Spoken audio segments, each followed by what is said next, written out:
The Arizona desert stretched endlessly before me as I adjusted my cap and sipped my lukewarm coffee.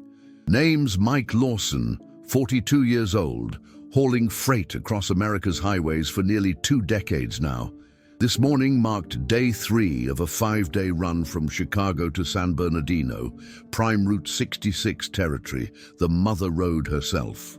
My rig, a midnight blue Peterbilt I call Midnight Runner, hummed patiently in the truck stop parking lot.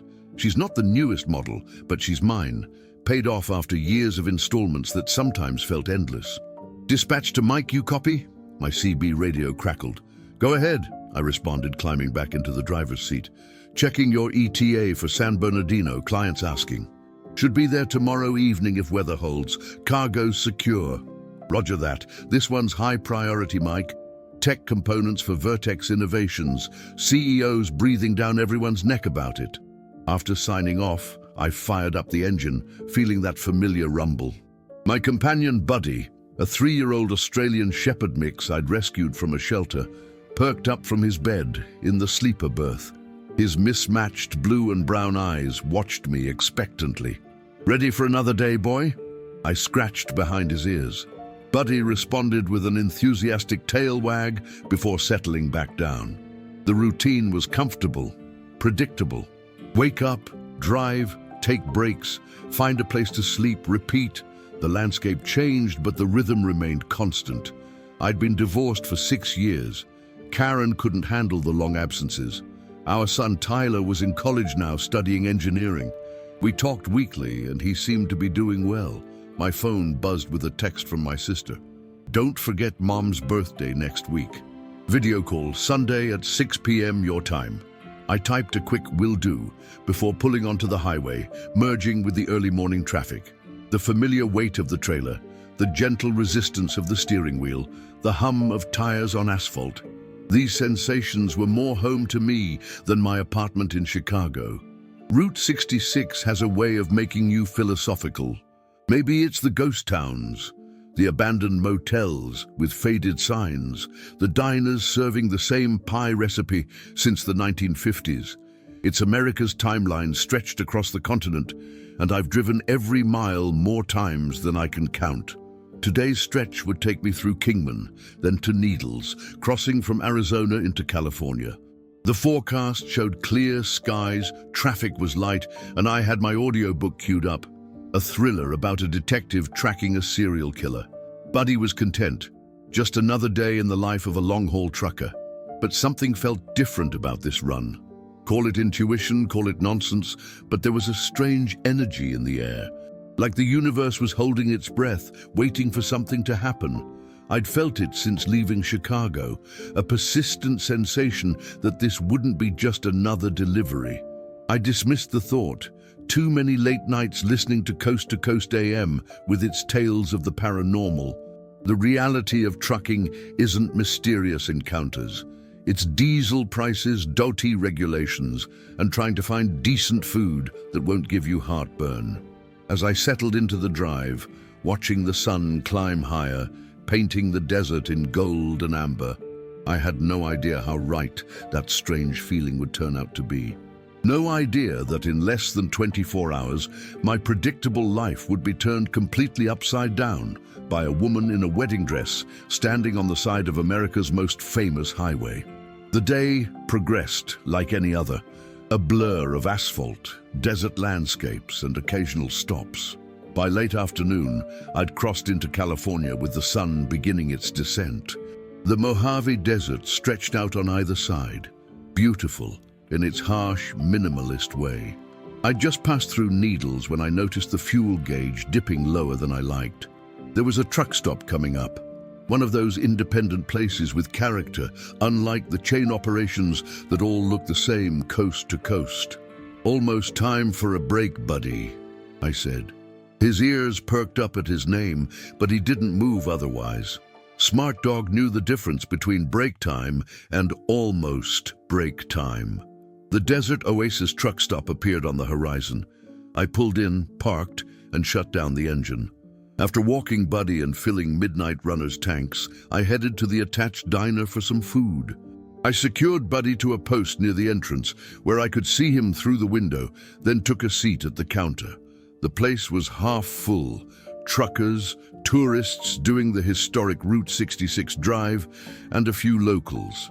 "What can I get you, honey?" asked a waitress whose name tag read Flo. "Cheeseburger, fries, and a chocolate shake," I replied. While waiting for my food, I checked my phone. A text from dispatch confirmed my delivery window for tomorrow. I also had an email from Tyler with photos, him and his friends at some college event, all smiles and youthful energy. My food arrived, and I ate while half listening to the conversations around me. I was just finishing my shake when my phone rang. The caller ID showed Vertex Innovations. "Hello, this is Mike Lawson," I answered, wondering why the client was calling me directly. "Mr. Lawson, this is Robert Chen from Vertex," came a clipped voice. "I'm calling about the shipment you're transporting." "Everything's secure and on schedule," I assured him. "Excellent. There's been a slight change. We need you to make a detour to our R&D facility in Victorville before proceeding to San Bernardino. It's not far off your route." I frowned. Changes mid-delivery weren't uncommon, but always a hassle. "I'll need to clear that with dispatch. We've already notified your company. You'll receive the updated delivery instructions shortly. The cargo needs to be at the Victorville facility by noon tomorrow." "I'll make it happen," I said, though I wasn't thrilled about the tighter timeline. "We appreciate your flexibility, Mr. Lawson. This shipment is particularly valuable to us." After hanging up, I paid my bill and headed back outside.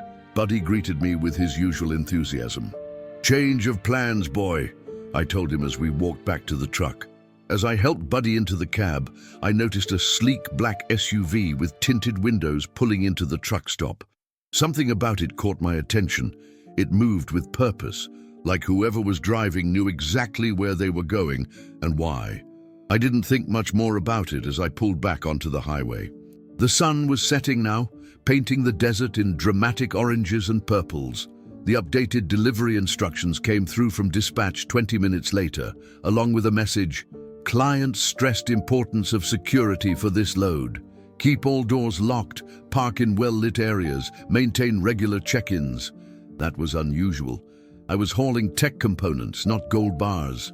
But clients could be paranoid about their intellectual property, especially in the competitive tech industry. Still, combined with that direct call and the change in delivery location, something felt off.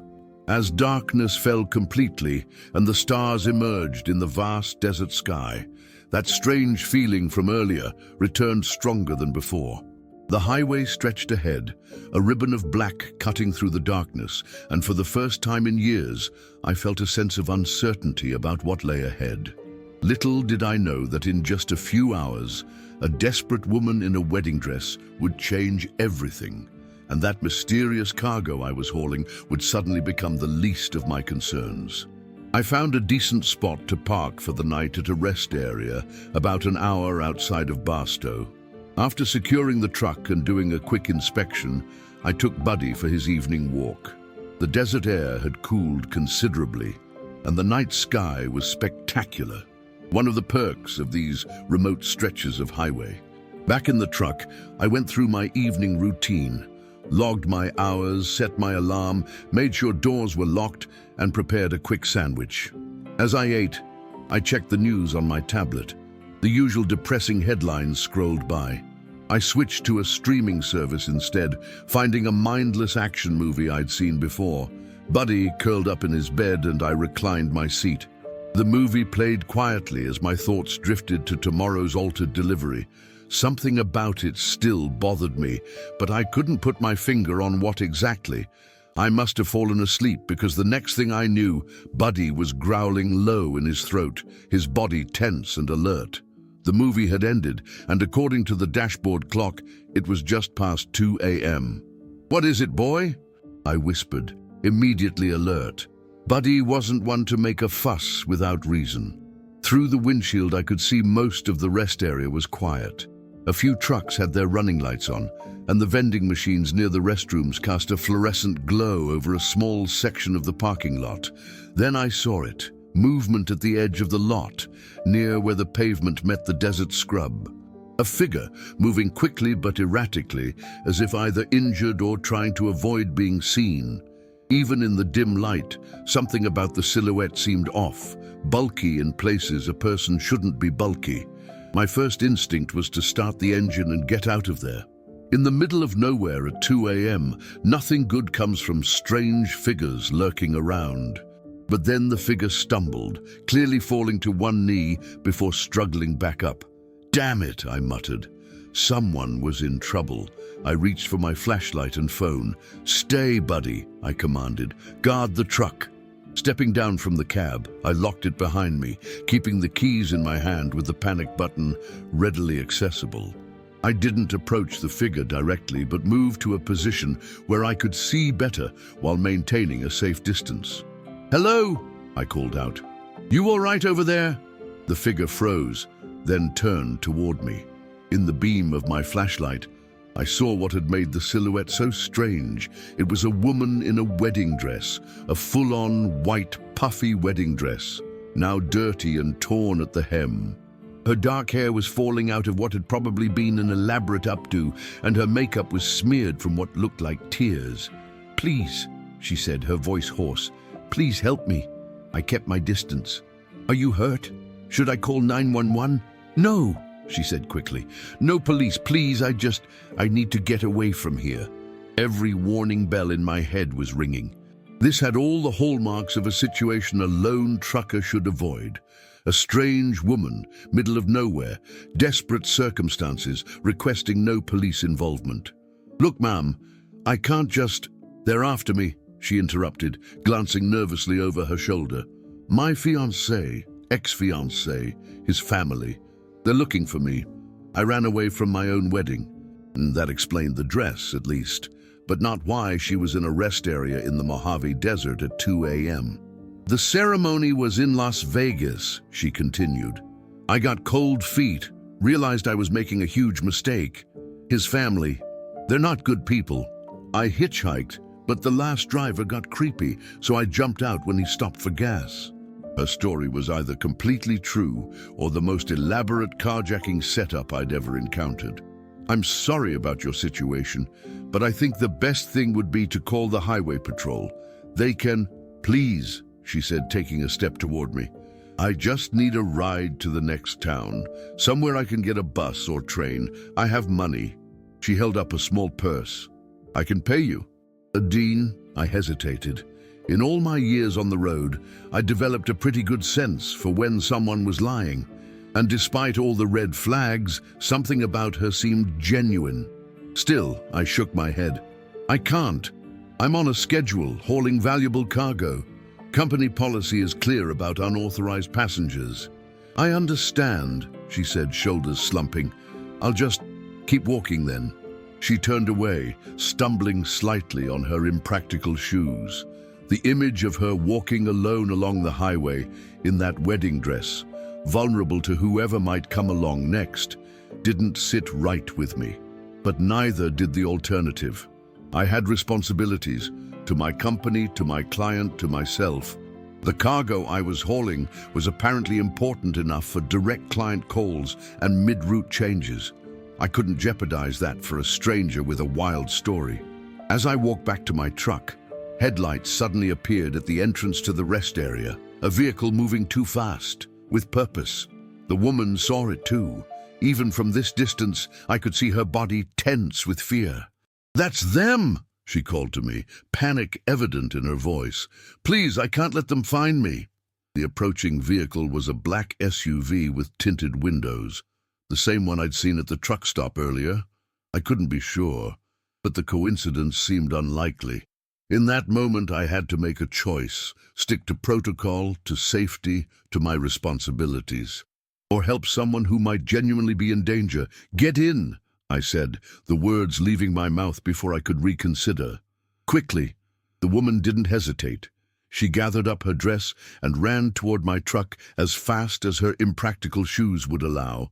I helped her up into the passenger seat, Buddy immediately investigating this new person with curious sniffs. "He's friendly," I assured her as I climbed into the driver's seat and started the engine. "Name's Buddy. I love dogs," she said, offering her hand for Buddy to sniff. Despite the tension, her face softened as she gently scratched behind his ears. "I'm Eliza, by the way, Eliza Reyes." "Mike Lawson," I replied, putting Midnight Runner in gear. "I'm not promising anything beyond getting you away from here, understand?" The black SUV had pulled into the rest area now, its headlights sweeping across the parking lot. I pulled out as casually as possible, not wanting to draw attention. "Duck down," I told Eliza, "at least until we're back on the highway." She complied without question, crouching below the dashboard. Buddy, sensing the tension, moved to the sleeper berth, watching us with alert eyes.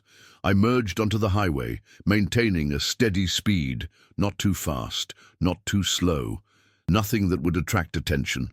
After a few minutes with no sign of pursuit, I told Eliza she could sit up. "Thank you," she said, her voice thick with emotion. "I know this is crazy." "I'm still reserving judgment on that," I said honestly. "But those people in the SUV definitely seem to be looking for something, or someone." She nodded, staring out at the dark desert landscape. "It's a long story." "We've got time," I replied. "And I think you owe me an explanation if I'm risking my job to help you." Eliza took a deep breath. "I was supposed to marry Julian Vertex today. Yes, of the Vertex family, Vertex Innovations." I nearly swerved. "Vertex, as in the company whose cargo I'm currently hauling?" She looked at me with surprise. "You're carrying Vertex tech. That's quite a coincidence." "Is it?" I asked, suddenly suspicious again. "Or did you know that somehow?" "How would I know what you're transporting?" She countered. "I was running away from my own wedding, not tracking random truck drivers." Fair point. Still, the coincidence bothered me. "So you're telling me you were about to marry into the family that owns one of the biggest tech companies in the country, and you ran away at the last minute?" She nodded, twisting the engagement ring on her finger, a diamond so large it caught the dim light from the dashboard. "Julian isn't a bad person, not really. But his father, Richard Vertex, he's dangerous. The whole family business is built on more than just innovative technology. And you know this how? I worked for the company before Julian and I started dating. I'm a software engineer. That's how we met." She looked down at her ruined wedding dress. "The more serious we became, the more I learned about the family business, things that made me uncomfortable." "What changed?" "Last night, at the rehearsal dinner, I overheard Richard talking about Project Prometheus. It's a classified AI system they're developing for military applications. The way he was talking, it was like he was selling access to something that could be incredibly dangerous in the wrong hands." I frowned. "And the cargo I'm hauling could be components for that system," she finished. "The main development is happening at their Victorville facility." My stomach dropped. That was exactly where I'd been rerouted to deliver the cargo. When I confronted Julian about it, he tried to downplay everything. Then this morning, right before the ceremony, I saw an email on Julian's phone. They're planning to sell Project Prometheus to a foreign entity. It's not just unethical, it's treason. It sounded like something from a spy thriller, not real life. But the fear in her eyes seemed genuine, and the black SUV following her lent credibility to her story. I needed to call someone about this. There was one person I trusted who might know what to do.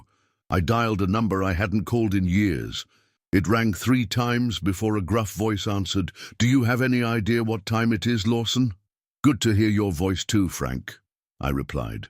"Sorry about the hour, but I've got a situation." Frank Delaney had been my mentor when I first started driving trucks 20 years ago. Before that, he'd been military intelligence, then worked for one of those 3-letter government agencies he never specified. He'd retired from trucking 5 years back, but we'd stayed in loose contact. I gave him a quick rundown of the situation: the cargo, the runaway bride, the Vertex connection, the black SUV. "Jesus, Mike," he said when I finished. "You've stepped in it this time. Tell me about it. What should I do?" "First, don't deliver that cargo to Victorville. If what the girl says is true, you don't want to be involved in that." I can't just not deliver it. That's theft. It's not theft if you deliver it to the proper authorities, but you need to be careful about who you contact. If Vertex has the kind of connections she's talking about, this needs to go straight to federal level. And in the meantime, keep moving. Stay off main highways when possible. I'm going to make some calls, see if I can arrange a secure handoff point. Meet me at the old Rusty's truck stop in 3 hours. You're coming yourself? I asked, surprised. Like I said, you've stepped in it. And I'm not about to let my best student get taken down by corporate espionage. Besides, he chuckled, retirement's been boring as hell. I put Midnight Runner in gear and slowly descended into the valley, headlights illuminating the approaching scene. As we got closer, I could see the figure more clearly, a woman middle-aged with short grey hair and a stance that suggested military or law enforcement training. She didn't move as we approached, just stood by her car with her hands visible at her sides, a deliberate posture to show she wasn't a threat. I stopped about 50 feet away, keeping the headlights on her. "Stay here," I told Eliza. "Buddy guard." Buddy sat up alertly, positioning himself protectively near Eliza. I stepped down from the cab, leaving the door open and the engine running.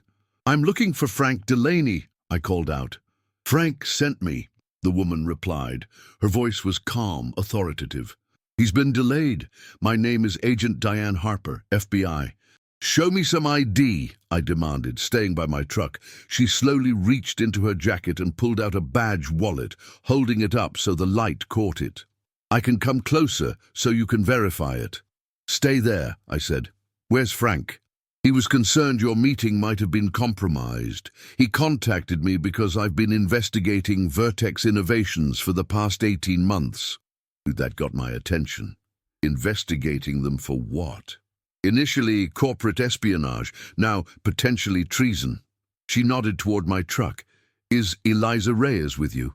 I hesitated, not wanting to confirm or deny anything. "It's okay, Mr. Lawson. We've been hoping she'd come forward. She's not in trouble. In fact, she might be our key witness."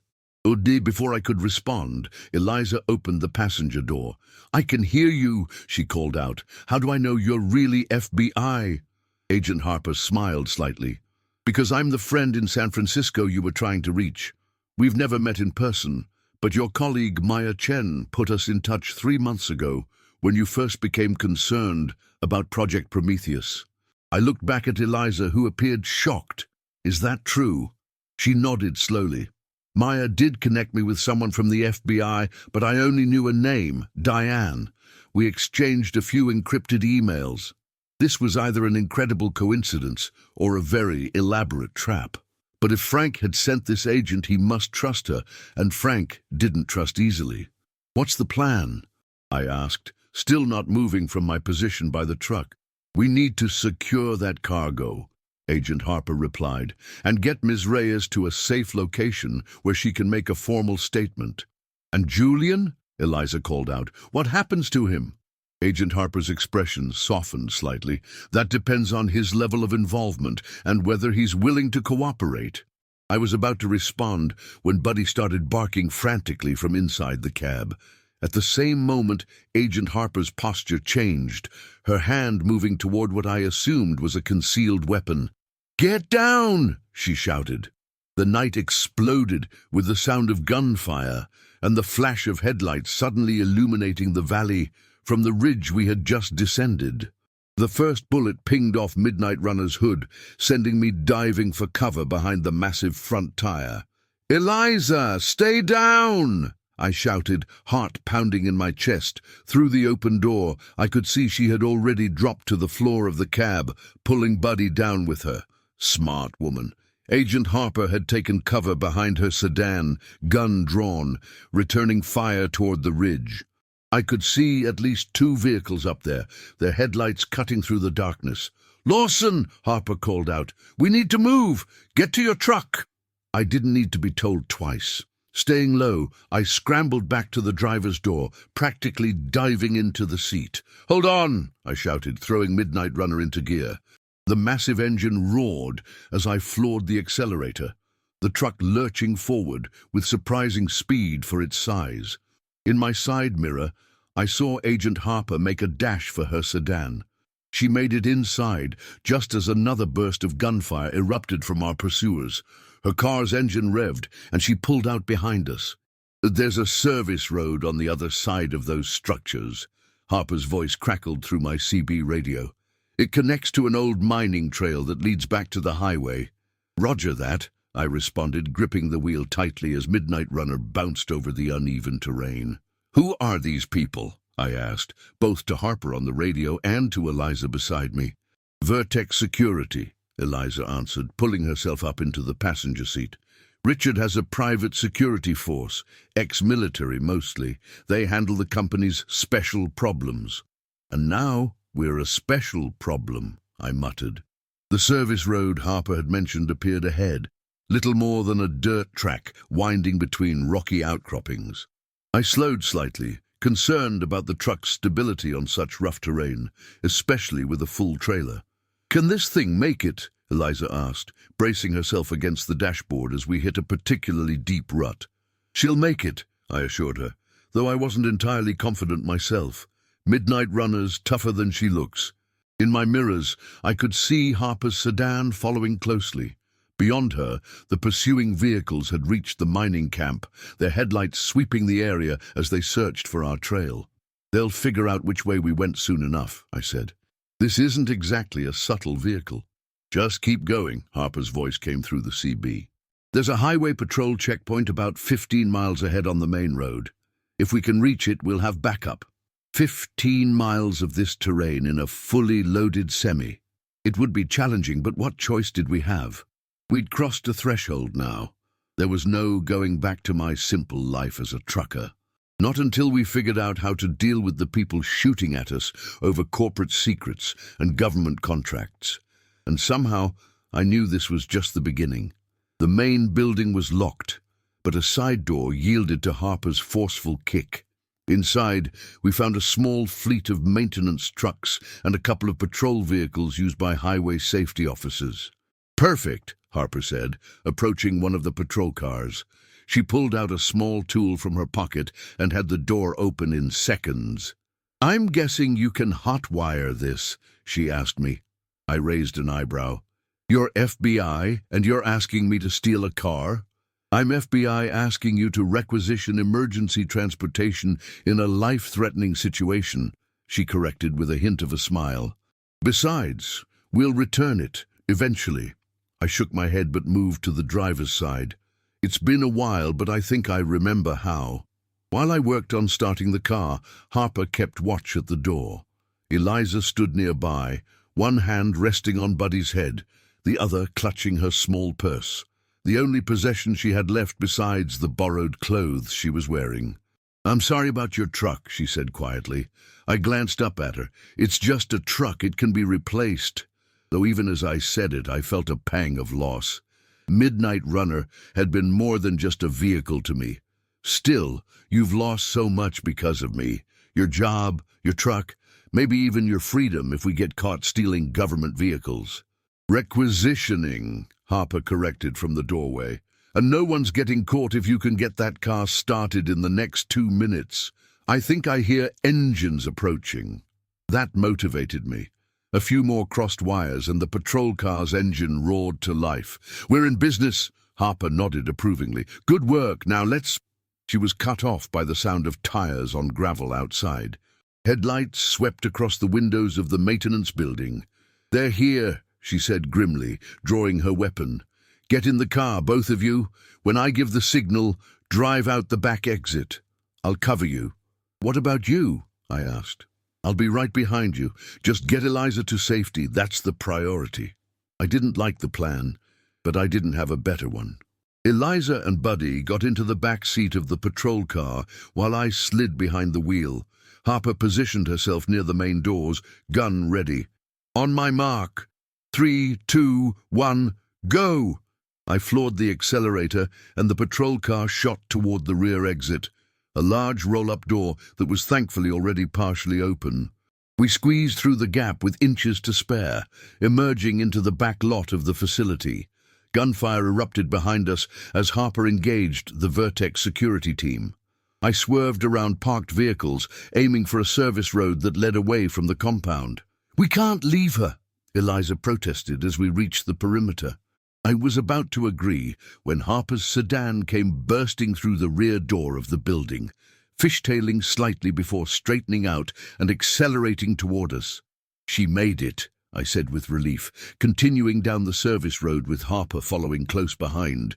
We had escaped the immediate threat, but we were far from safe. My truck was disabled, the valuable cargo was effectively abandoned, and we were now fugitives in a stolen government vehicle.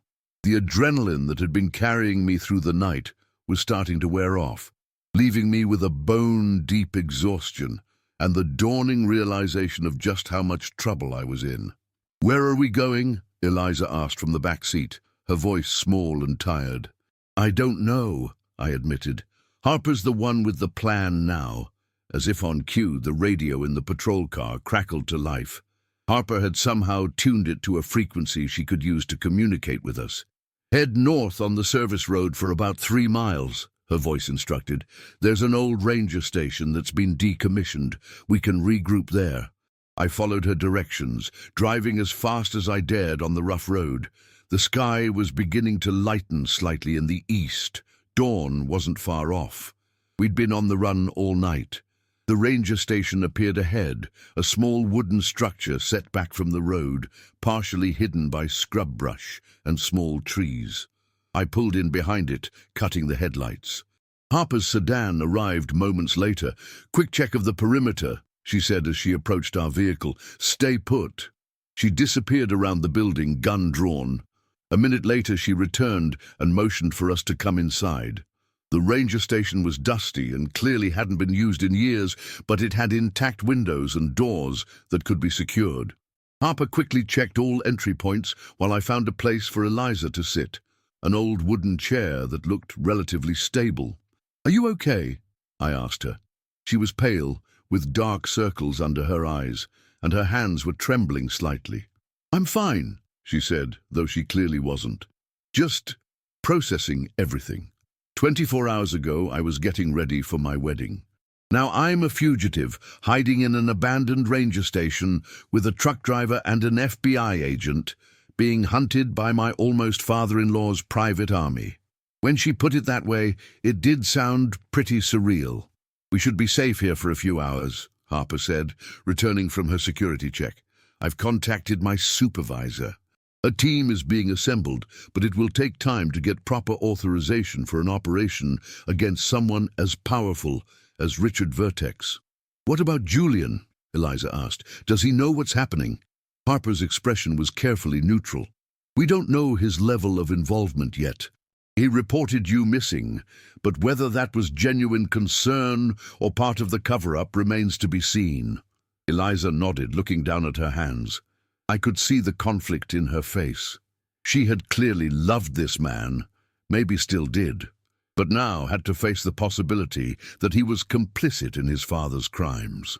"What about the cargo?" I asked. "If it's components for this Project Prometheus thing, shouldn't we be worried about them getting their hands on it?" "Already handled," Harper replied. "When Frank contacted me, I dispatched a team to intercept the truck. They should be securing it as we speak." I felt a weight lift from my shoulders. At least the cargo wouldn't be my responsibility anymore. "And what about us?" I asked. "What happens now?" Harper's expression softened slightly. "You've both been through a lot. Get some rest if you can. When my team arrives, we'll move you to a secure location for debriefing." Rest sounded good in theory, but I was too wired, too alert to the danger we were still in. Buddy seemed to sense my anxiety, pressing himself against my leg in a gesture of canine solidarity. I moved to the window, carefully peering out at the desert landscape, now turning golden in the early morning light. Somewhere out there, Richard Vertex's security team was still hunting us, and I couldn't shake the feeling that our ordeal was far from over, that the real test, the true provocation, was yet to come. The hours crawled by in the abandoned ranger station. Harper maintained regular contact with her team via a secure satellite phone, speaking in clipped, professional tones that revealed little to Eliza and me. Buddy had finally settled down, curled up at Eliza's feet, his head resting on her shoe as if he'd appointed himself her personal guardian. I'd found an old metal folding chair and positioned it near the window, keeping watch over the approach to our hideout. The desert was quiet, almost peaceful in the morning light. Hard to believe that just hours ago people had been shooting at us. "You should try to get some sleep," Eliza said, coming to stand beside me. "You've been driving all night, then all this. You must be exhausted." I shook my head. "Too wired. Besides, someone should keep watch." "That's what I'm here for," Harper interjected, joining our conversation. "Both of you need rest. We may need to move quickly later." Reluctantly, I agreed to close my eyes for a bit, settling into a dusty old couch against the far wall. Despite my protests about being too alert, exhaustion claimed me almost immediately. I woke to Buddy's wet nose nudging my hand.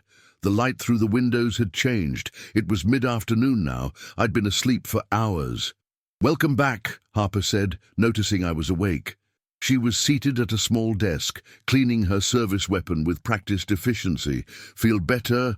"Yeah," I admitted, stretching the kinks out of my back. "Any news?" "My team secured your truck and the cargo. It's being transported to a secure facility for analysis." She reassembled her gun with quick, precise movements. "And we've identified the men who attacked us. Private security contractors hired by Vertex, as Ms. Reyes suggested. They have military backgrounds, which explains their tactics." "Where is Eliza?" I asked, noticing her absence. Harper nodded toward a door at the back of the room. "Small office back there. She's resting." I stood up, stretching again. "So what's the plan now?" "Extraction team will be here within the hour. Helicopter landing about half a mile from here. We'll take you both to a safe house in San Diego for debriefing." "San Diego?" I frowned. "What about my truck? My job?" Harper's expression softened slightly. "I understand this has disrupted your life, Mr. Lawson, but you're a material witness now in a federal investigation involving national security. Your cooperation is not just appreciated, it's required." I nodded, understanding the subtext. I wasn't being given a choice. "Your employer has been contacted," she continued. "They've been told you're assisting with a federal investigation. The details are classified, but they understand you're not AWOL. And my truck will be returned once the investigation is complete. Any damages will be compensated." It wasn't ideal, but it was better than I'd expected. At least I wasn't being treated as a suspect. The door to the back office opened, and Eliza emerged. She looked better after some rest. Her face had regained some color, and she'd managed to tame her hair into a neat ponytail. She was still wearing my flannel shirt, but she'd tied it at the waist, giving it a more fitted appearance. "I heard voices," she said. "What's happening?" Harper repeated the extraction plan for her benefit. Eliza nodded, accepting the information with remarkable composure for someone whose life had been completely upended in the past 24 hours. "What about Julian?" she asked, the question that had clearly been weighing on her mind. "Have you found out if he's involved?" Harper hesitated, which told me the news wasn't good. "We've been monitoring communications. Julian Vertex has made several calls to known associates with ties to foreign intelligence services. It appears he's actively involved in the planned sale of Project Prometheus." Eliza's face fell, the last of her hope visibly draining away. "I see," she said quietly. "I guess I was wrong about him after all." I felt a surge of sympathy for her. It was one thing to suspect someone you loved might be involved in something shady. It was another to have it confirmed. "I'm sorry," I said. Inadequate words for such a profound betrayal. She gave me a sad smile. "Don't be. Better to know the truth, right? No matter how much it hurts." Harper's satellite phone buzzed. She answered it, listened for a moment, then said, "Understood. We'll be ready." Hanging up, she turned to us. "Extraction team is ahead of schedule. ETA 20 minutes. Gather your things." We didn't have much to gather. My emergency duffel, Eliza's small purse, Buddy's leash. As we prepared to leave, I found myself looking around the dusty ranger station with an odd sense of attachment. In this unlikely place, something had shifted for me. The comfortable routine of my life had been shattered, but in its place was, what? Purpose, adventure, danger, certainly, but also a strange sense of being truly alive for the first time in years. "Ready?" Harper asked, checking her weapon one final time before holstering it. "As I'll ever be," I replied. We left the ranger station and followed Harper across the desert terrain, staying low and moving quickly. Buddy trotted alongside us, occasionally looking up at me as if to ask if this unusual behavior was really necessary. About half a mile from the station, we reached a small clearing where the helicopter would land. Harper instructed us to wait in the cover of some large boulders while she moved to the center of the clearing to signal the approaching aircraft. "You okay?" I asked Eliza as we crouched behind the rocks. She nodded. "Strangely, yes. For the first time in months, I feel like I'm doing the right thing, even if it's terrifying." I understood that feeling. There was clarity in crisis, a stripping away of the mundane concerns that usually occupied our minds, leaving only what truly mattered. The distant thump of helicopter blades reached us, growing louder as the aircraft approached. Harper stood in the clearing, using a small signal mirror to catch the pilot's attention. The helicopter, a sleek black model with no markings, appeared over the ridge, descending toward the clearing in a controlled manner that spoke of a skilled pilot. As it neared the ground, dust and small debris swirled around Harper, who stood firm, one hand shielding her eyes. "That's our ride," I said to Eliza, raising my voice to be heard over the increasing rotor noise. "Ready to get out of here?" She nodded, a determined look replacing the sadness that had been there moments before. "More than ready." The helicopter touched down, its side door sliding open to reveal two men in tactical gear. Harper waved us forward, and we ran toward the aircraft, hunched low beneath the spinning rotors. As we approached, one of the men reached out to help Eliza aboard. I followed with Buddy in my arms. I wasn't sure how he'd react to the helicopter, and I didn't want to risk him panicking and running off. Once we were all aboard, the door slid shut, and the helicopter immediately began to ascend. Through the window, I watched the desert landscape fall away beneath us, the abandoned ranger station growing smaller until it was just another speck in the vast expanse of sand and rock. We had escaped, we had survived, and we had secured what Harper called the reward, not just our lives, but the evidence and testimony that could bring down a conspiracy threatening national security. But as the helicopter banked and headed west toward San Diego, I couldn't shake the feeling that our journey was far from over. The most dangerous part, confronting Richard Vertex and his organization directly, was still to come. The safe house in San Diego was nothing like I'd imagined. Instead of a nondescript suburban home or a sterile government facility, it was a luxury condo in a high-rise overlooking the harbor. Floor-to-ceiling windows offered spectacular views of the bay, and the furnishings were modern and expensive. "Nice digs for a government operation," I commented as we were shown inside by a serious-looking agent who introduced himself simply as Torres. "It's a seized asset," Harper explained. "Formerly owned by a cartel financier, now it serves as an off-the-books location for sensitive operations." The condo had 3 bedrooms, a spacious living area, and a kitchen stocked with basic supplies.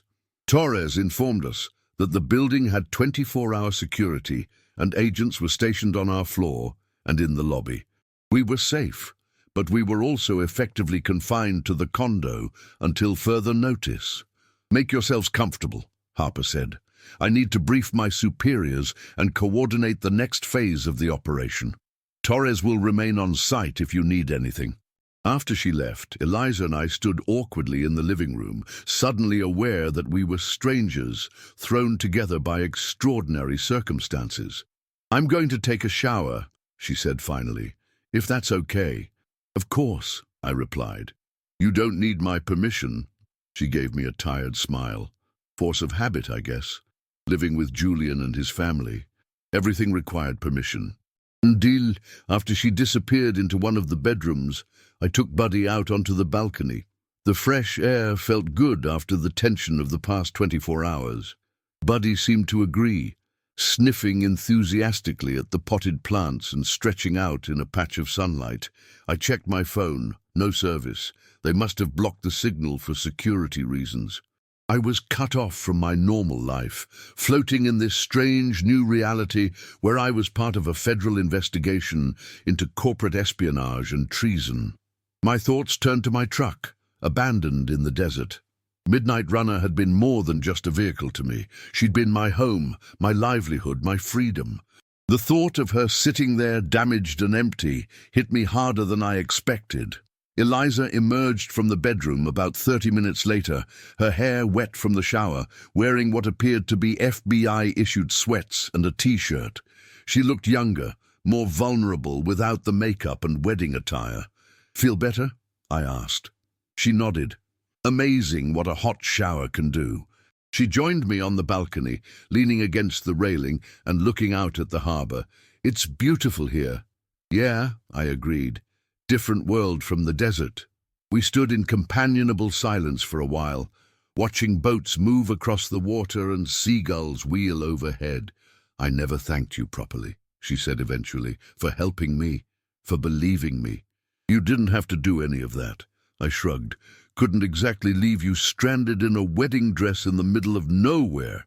Still, you risked everything, your job, your truck, your safety, for a complete stranger." "Well, when you put it that way, it does sound pretty stupid," I said with a half-smile. She laughed, a genuine laugh that transformed her face. "Maybe, but it was also brave." Torres interrupted our moment, appearing at the balcony door.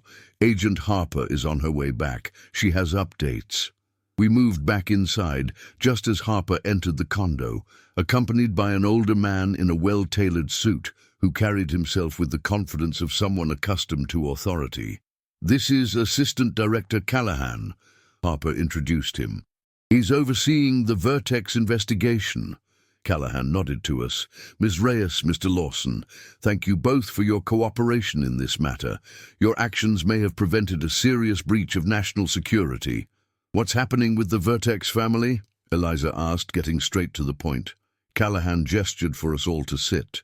"We've moved quickly based on the evidence you provided, Ms. Reyes, combined with what we found in the cargo Mr. Lawson was transporting. Richard Vertex was taken into custody an hour ago, several of his top executives as well. And Julian?"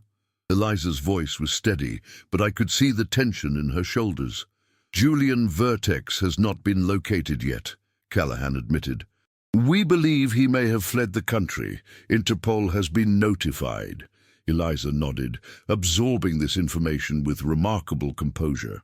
"What about the wedding guests? My friends? They must be worried." "A statement was released indicating you had taken ill and the ceremony was postponed. Your friend Maya Chen has been discreetly informed of your safety, though not the details." "Thank you," Eliza said quietly. Callahan turned to me. "Mr. Lawson, your employer has been cooperative. Your job is secure, and your truck is being repaired at government expense.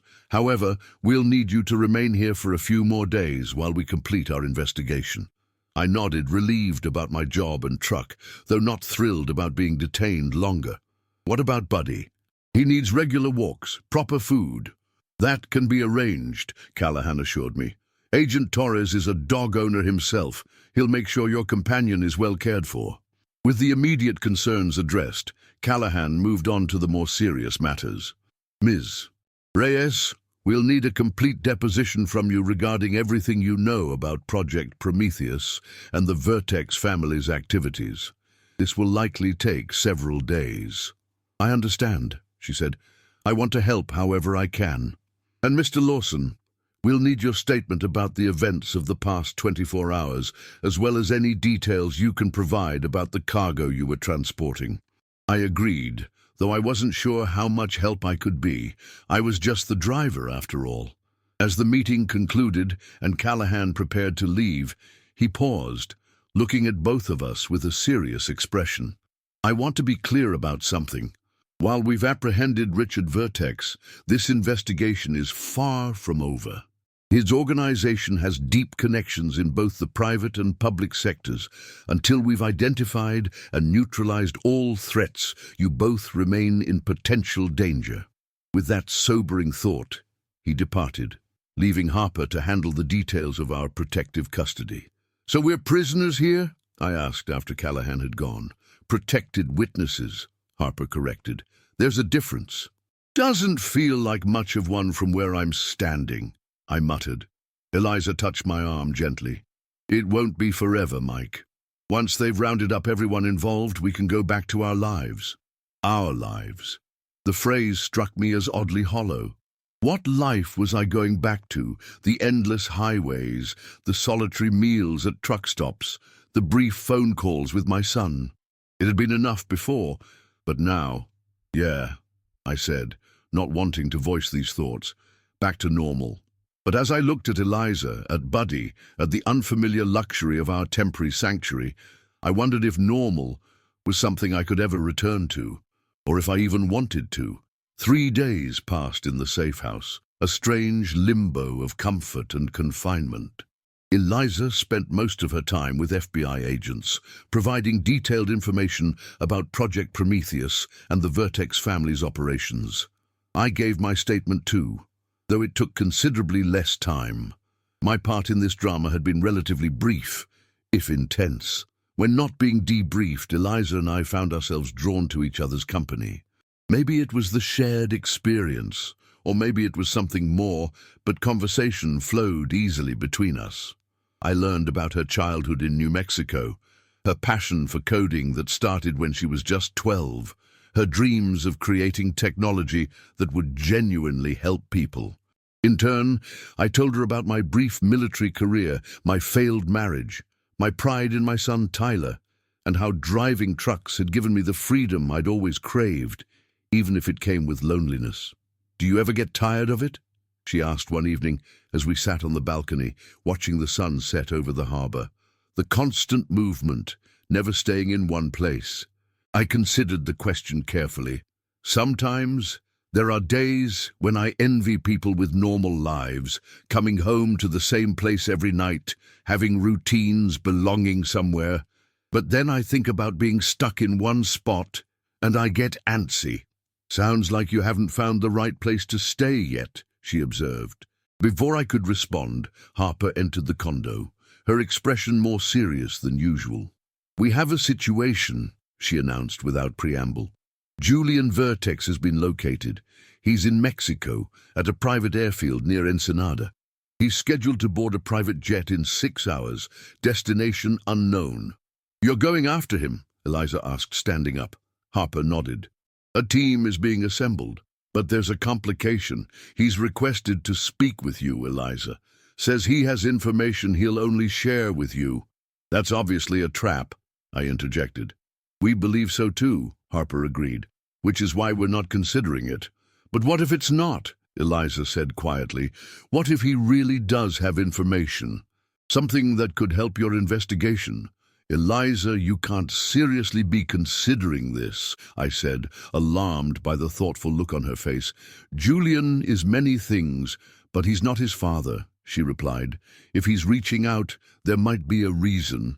Harper's expression remained neutral, but I could tell she was weighing the possibilities. "Even if we wanted to pursue this, Callahan would never authorize putting you in that position. What if we made it look like my idea?" Eliza suggested. "Like I escaped custody to meet him." "Absolutely not," I said firmly. "It's too dangerous." "Mike's right," Harper added. "The risk is unacceptable." Eliza looked between us, frustration evident on her face. "So we just let him go? Let him disappear with whatever secrets he has?" "We'll catch him," Harper assured her. "It might not be today, but we will find him." The conversation was interrupted by Harper's phone. She answered it, listened for a moment, then her expression changed to one of alarm. "When?" she demanded. "How many?" After another pause, she said, "Lock down the building. I want a full tactical team here in 10 minutes. She hung up and immediately drew her weapon. "We need to move, now.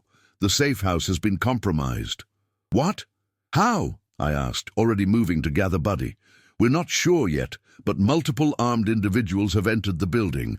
They've neutralized our lobby security." She moved to a cabinet and pulled out a go bag. "There's an emergency exit through the service elevator. We need to be gone before they reach this floor." The calm of the past 3 days shattered in an instant. Adrenaline surged through me as I clipped Buddy's leash to his collar and grabbed my duffel bag.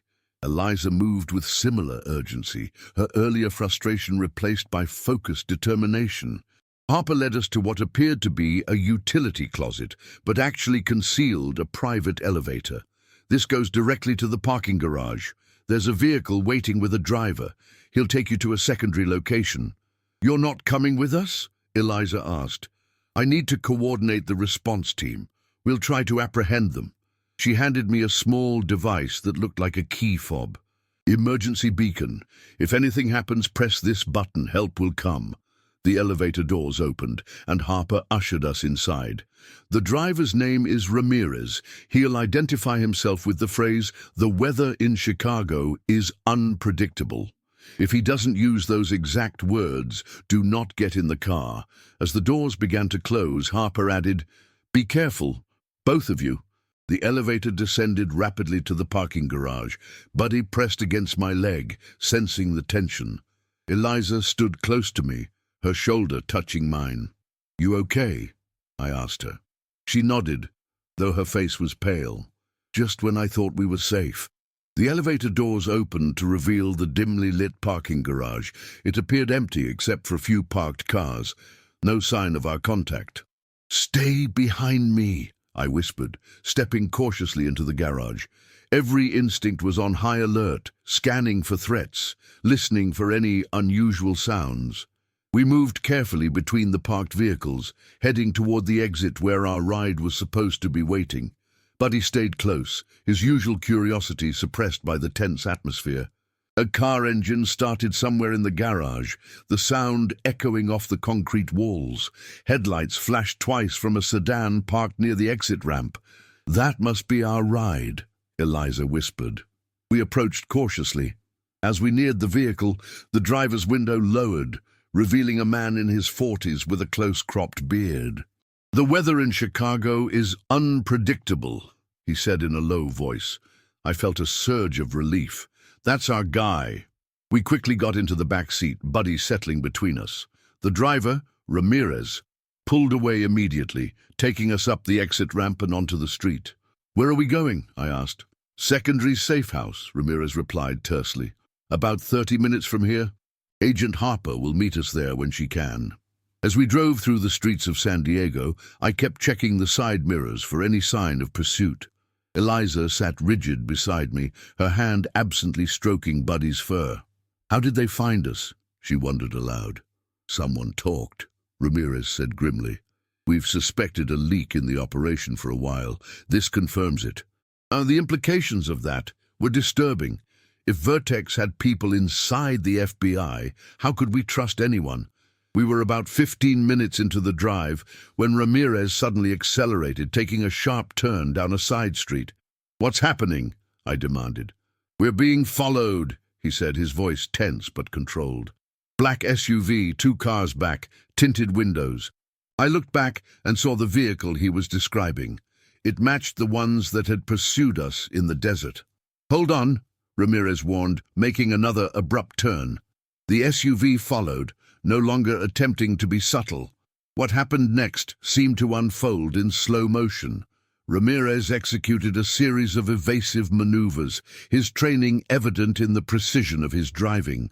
But our pursuers were skilled too, staying with us through every turn and acceleration. "I can't shake them," Ramirez admitted, checking his sidearm with one hand while driving with the other. "I'm going to try to reach the highway. More witnesses there. Less likely they'll try something." We never made it to the highway. As we approached an intersection, a second SUV appeared from a side street, deliberately crashing into our side. The impact sent our car spinning, airbags deploying in an explosive burst. My head slammed against the window, despite the airbag. momentarily stunning me. Through the ringing in my ears, I heard Buddy barking frantically and Eliza calling my name. "Mike! Mike! Are you okay?" I blinked, trying to clear my vision. "I'm all right," I managed, though my head was throbbing. "You?" "I'm okay," she said, her voice shaky. "But Ramirez." I looked to the front seat and saw our driver slumped against his seatbelt, blood trickling from a cut on his forehead. He was unconscious but breathing. Through the cracked windshield, I could see men emerging from both SUVs, weapons drawn. We had seconds at most. The beacon, I remembered suddenly, fumbling in my pocket for the device Harper had given me. Finding it, I pressed the button, praying it would bring help in time. "We need to move," I told Eliza, already reaching for the door handle. It was jammed from the impact. "Try your side." Her door opened with a metallic groan. "Come on," she urged, already helping Buddy out. I followed, squeezing through the gap, wincing as a piece of twisted metal caught my jacket. We were in an industrial area, warehouses and storage facilities lining the street, no pedestrians, no witnesses, perfect for an ambush. "This way," I said, pulling Eliza toward the nearest building, a large warehouse with a partially open loading dock. Buddy ran alongside us, no leash needed now. We had almost reached the shelter of the warehouse when the first shots rang out.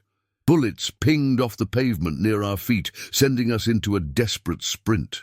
We made it inside the warehouse, finding ourselves in a cavernous space filled with shipping containers and pallets of goods. The perfect maze for hiding or being trapped. "Keep moving," I urged, guiding Eliza deeper into the warehouse.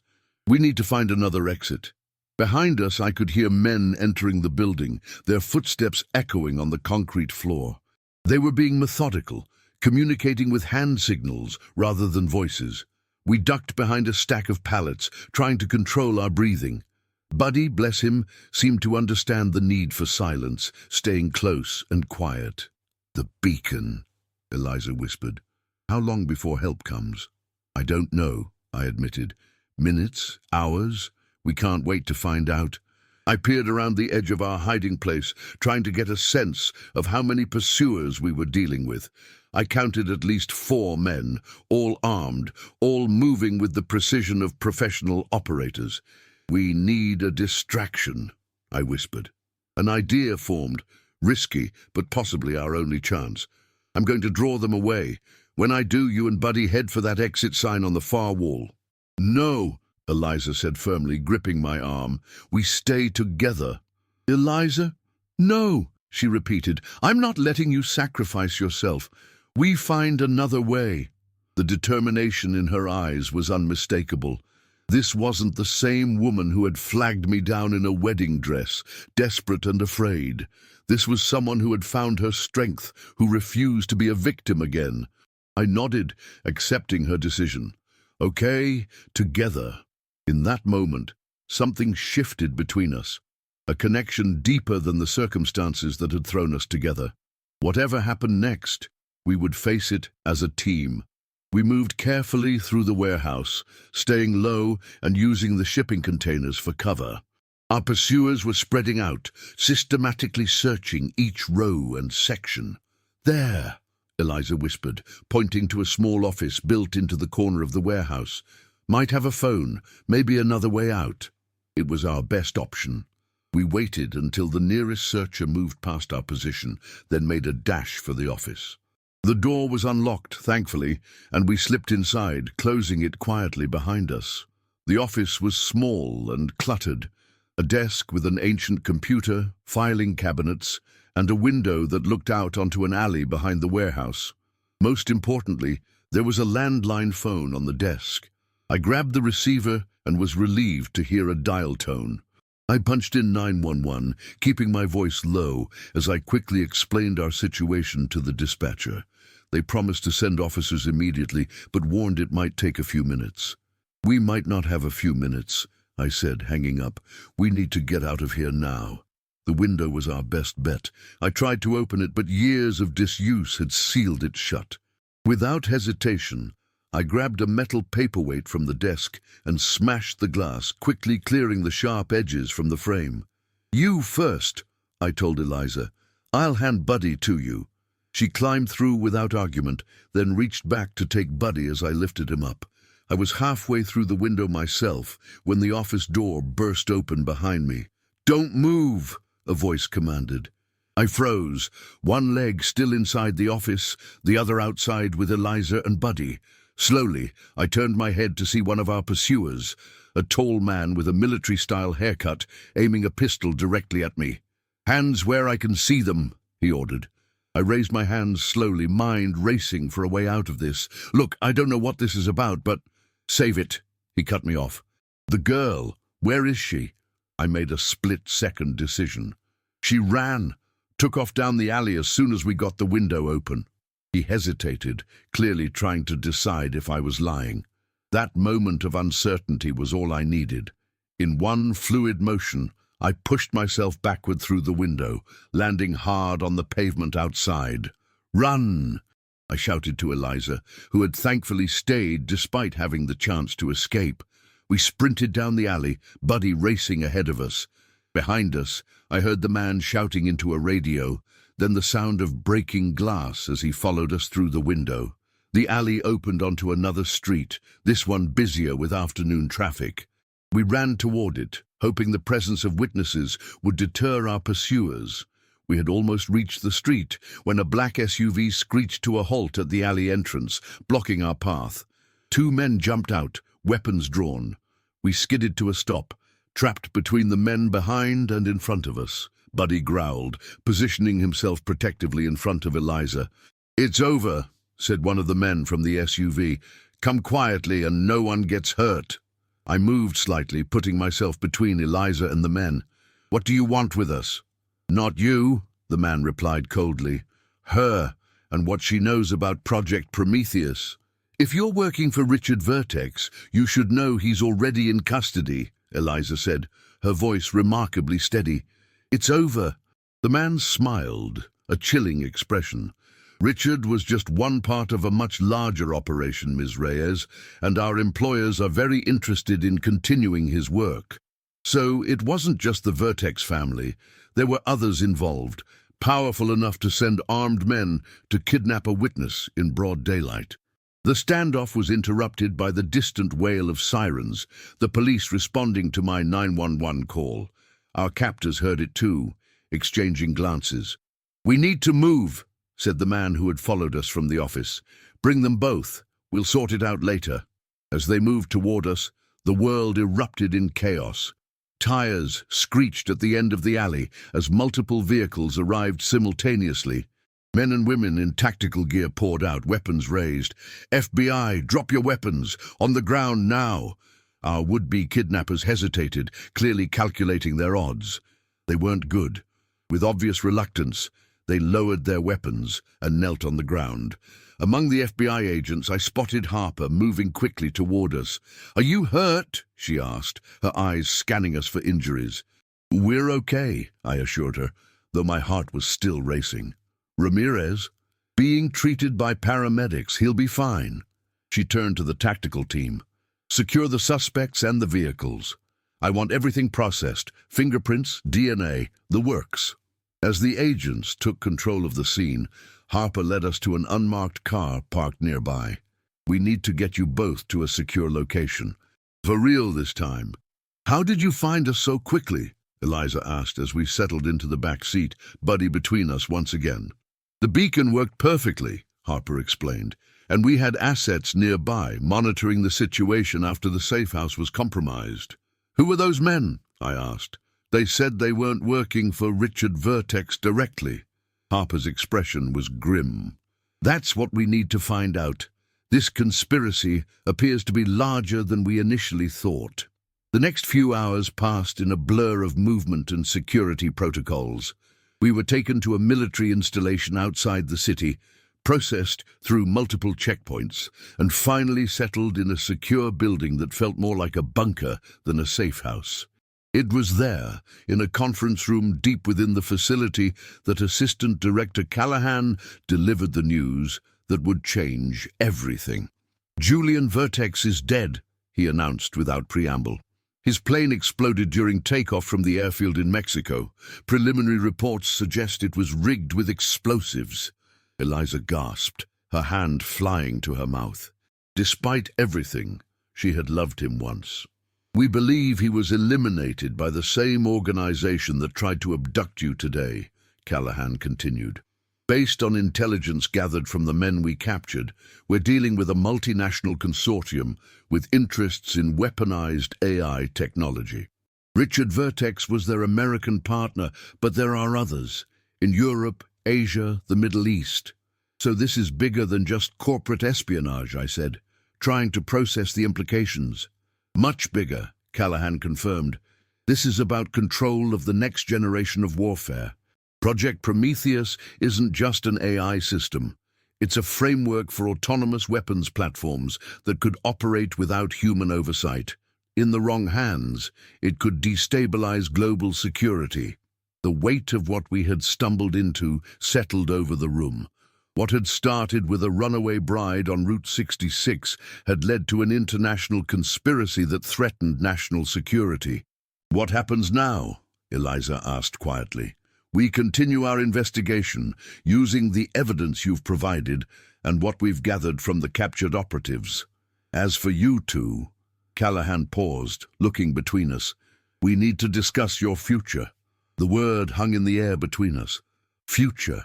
Something that had seemed so straightforward just days ago was now completely uncertain. Given the scope of this conspiracy and the resources at their disposal, we believe both of you remain at significant risk, Callahan explained. We're prepared to offer you places in the Witness Protection Program. New identities, new locations, new lives. I looked at Eliza, trying to gauge her reaction. Her face was thoughtful, processing this dramatic turn. Could we be placed together? She asked, surprising me. Mike and Buddy and me? Callahan raised an eyebrow, looking between us. That could be arranged if that's what you both want. Was it what I wanted? A week ago, I was a solitary trucker with a predictable life and limited horizons. Now I was being offered a complete reinvention, potentially shared with a woman I'd known for less than a week. A brilliant, brave woman who had already changed my life in ways I was only beginning to understand. I'd like that, I said, the words coming easily. If Eliza wants it too. She reached for my hand, her fingers intertwining with mine. I do. 6 months later, Mike and Eliza Lawson, no relation to my former identity, of course, opened a small computer repair shop in a coastal town in Oregon. With our modest house a short walk from the beach, Buddy had plenty of space to run, and I had finally found a place that didn't make me feel antsy after a few days. Eliza's expertise in software development attracted a steady stream of clients, while my mechanical skills handled the hardware side. It wasn't the life either of us had imagined, but it was ours, built from the ashes of what we'd left behind. The Vertex investigation continued, with occasional secure updates from Harper. Richard Vertex was sentenced to 20 years for treason. Several of his co-conspirators were identified and apprehended. Others remained at large, but the immediate threat had been neutralized. Sometimes, on clear nights, Eliza and I would walk along the beach with Buddy, looking up at the same stars I used to see from the cab of my truck on Route 66. The open road had been my home for so long, I never thought I'd find peace in staying still. But as Eliza had said that day in the safe house, I just hadn't found the right place to stay yet, or the right person to stay with. The runaway bride and the truck driver. Our story was indeed unforgettable, not just for us, but for the national security crisis we had helped to avert. We had returned from our journey with the elixir of truth, exposing a dangerous conspiracy and finding in the process something neither of us expected, a home in each other. As we walked back to our house, Buddy running ahead with typical enthusiasm, Eliza squeezed my hand. Any regrets? She asked, a question she posed occasionally, as if still amazed by the turn our lives had taken. Not a single one, I replied, meaning it completely. Best detour I ever took.